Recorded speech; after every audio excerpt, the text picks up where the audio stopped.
Hello दोस्तों, जय श्री कृष्णा। कैसे हैं आप सब फ्रेंड्स। नवरात्रे, शारदीय नवरात्रे 3 अक्टूबर से शुरू हो रहे हैं और नवरात्रों में कलश स्थापना कैसे करते हैं। देखिए फ्रेंड्स, सबसे पहले हमें चाहिए एक तांबे या पीतल या फिर कांसे का एक लोटा चाहिए, या फिर आप कलश कह सकते हैं उसको। नहीं है आपके पास तीनों में से कोई भी, तो इस कंडीशन में आप जो है ना पीतल का भी, स्टील का भी ले सकते हैं। यहाँ पे हम उसमें शुद्ध जल डाल लेंगे, फिर थोड़ा सा हमें गंगा जल डालना है। जल हमें कंठ तक रखना है, ऊपर तक नहीं भरना है।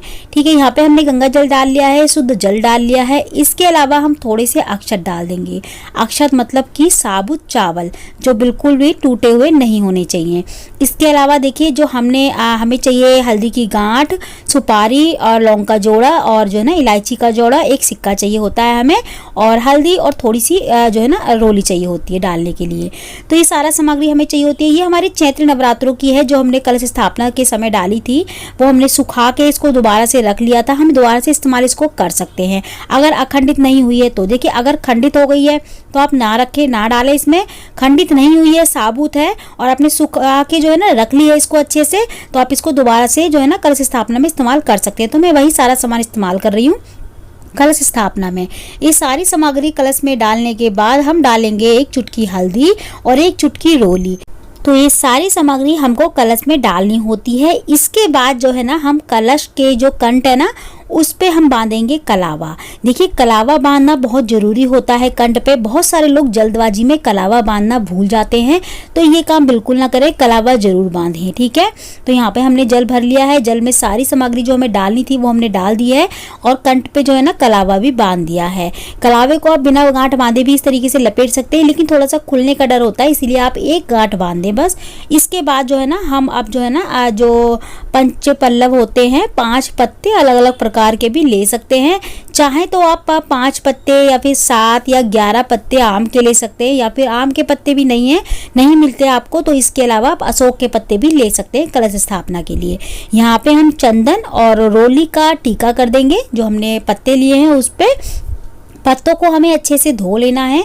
धो के ही हमें स्थापना करनी है, क्योंकि थोड़े से ना जब हम पेड़ से लेते हैं या फिर लेके आते हैं, थोड़े से कीड़े मकोड़े होते हैं या उनकी जो है ना गंदगी होती है, तो उसको हमें पत्तों को अच्छे से साफ करने के बाद ही कलश स्थापना में जो है ना शामिल करना है। तो यहाँ पे हमने सभी पत्तों में जो है टीका कर दिया है, रोली और चंदन का। टीका करने के बाद हम कलश में डाल देंगे इसको। अगर आपको नहीं मिलते ये तो कोई बात नहीं, आप बिना इसके भी कलश स्थापना कर सकते हैं, लेकिन मिल जाए तो बहुत अच्छी बात है, क्योंकि ये पूजा जो है ना बहुत बड़ी होती है, पूरे 9 दिन तक चलने वाली होती है। और कलश स्थापना में हमें पूरी विधि विधान से जो है ना पूजा करनी चाहिए, और कलश स्थापना भी विधि विधान से करना चाहिए। तो यहाँ पे हम अब पत्ते हमने जो है ना कलश में डाल दिए हैं। इसके अलावा हम जो है ना कलश के ऊपर एक जो है ना किसी भी अनाज से भरा, जैसे कि चावल या गेहूं से भर के हम कोई बर्तन रख देंगे कलश के ऊपर। कलश के ऊपर हमें नारियल सीधा सीधा ऐसे ही नहीं रखना चाहिए, कुछ ना कुछ हमें जो है ना अनाज रखना चाहिए, जैसे कि चावल, गेहूं, जो भी आप रखना चाहे, या फिर आप धान जो होते हैं वो भी रख सकते हैं। ठीक है, तो यहाँ पे हम जो है ना अब ले लेंगे जो है ना नारियल। तो नारियल पे हम मोली लपेट लेंगे। देखिए, जहाँ से जो कटा हुआ हिस्सा होता है ना, जहाँ से हम नारियल को तोड़ते हैं, काटते हैं जो लोग नारियल को, उसको हमें अपने मुख की तरफ करना है। बहुत सारे लोग क्या करते हैं कि नारियल को खड़ा करके ना मुख जो है ना नारियल के कलश के अंदर डाल देते हैं या फिर ऊपर कर देते हैं। देखिए, इस तरीके से नहीं करना चाहिए। नारियल का मुख हमें हमेशा जो है ना अपने सामने ही रखना चाहिए। नारियल का मुख ऐसे होना चाहिए जैसे हम अपने देवी देवता का मुख करते हैं अपनी तरफ, इस तरीके से। इसके अलावा अब हम यहाँ पे देखिए, जहाँ पे मैं चावल का जो है ना बर्तन रख रही हूँ कलश को रखने के लिए, इसकी जगह पे आप चाहे तो नीचे अष्टदल कमल भी बना सकते हैं, या फिर हल्दी या रोली से अष्टदल कमल बना सकते हैं, या फिर चावल से भी बना सकते हैं। चावल से थोड़ा सा हल्दी से चावल को रंग लीजिए और अष्टदल कमल बना लीजिए, या फिर चावल की छोटी सी पोटली बना के उसके ऊपर भी जो है ना कलश को रख सकते हैं। तो मैंने इसीलिए ये बर्तन रखा है, क्योंकि हमारा जो कलश है ना थोड़ा सा लुढ़कता है, मतलब गिरता है, हिलता है जल्दी जल्दी से, तो इसीलिए मैंने बर्तन रख दिया ताकि ये हिले ना पूरे 9 दिन तक।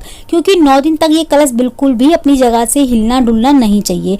एक बार इसकी स्थापना होने के बाद हमें इसको बिल्कुल 9 दिन तक नहीं हिलाना होता, 9वें दिन ही हिलाना होता है।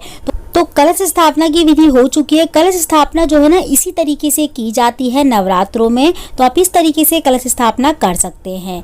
फ्रेंड्स, शारदीय नवरात्रि की जितनी भी वीडियो हैं सारी एक एक करके आने वाली हैं, तो जल्दी से हमारे चैनल को सब्सक्राइब कर लीजिएगा जो न्यू है। तो आज के लिए इतना ही, मैं मिलती हूँ आपसे अगली वीडियो में। जब तक के लिए जय श्री कृष्णा, राधे राधे।